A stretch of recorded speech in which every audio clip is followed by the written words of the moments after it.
Chapter 3. Grandma fell sick. Since it was not convenient for me to be a mouse boy, we did not have a housekeeper. Grandma had to take care of me and do all the housework. After all, she was elderly. As we were excited about our plan to go around the world to wipe out the witches, she became ill.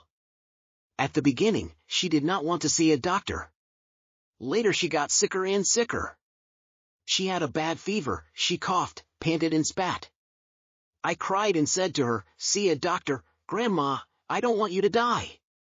Who would take care of me if you die?"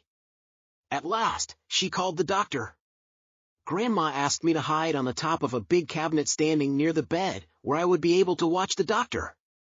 The doctor came and he found Grandma was too ill to get out of bed. He arranged a nurse to look after Grandma. He found a mess in the house and found a helper, Mrs. Sprins. She helped to clean the rooms and cook. There was an oxygen bag on the bed and a frame to hold the bottle of medicine.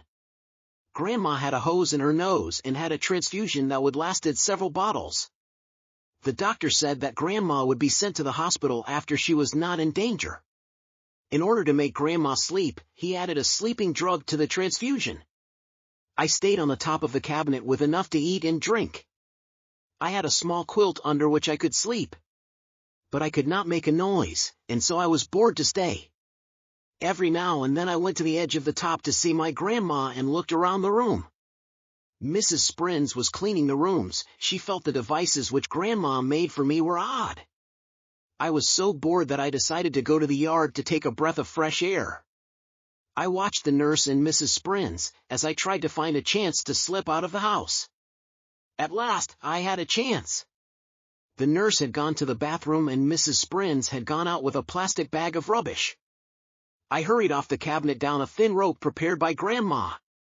I got to the door and pressed the wooden button which opened the door. I ran and got under the fence in the garden. Just then Mrs. Sprins came back to the door from the rubbish bin. She murmured, "Strange, who opened the door?"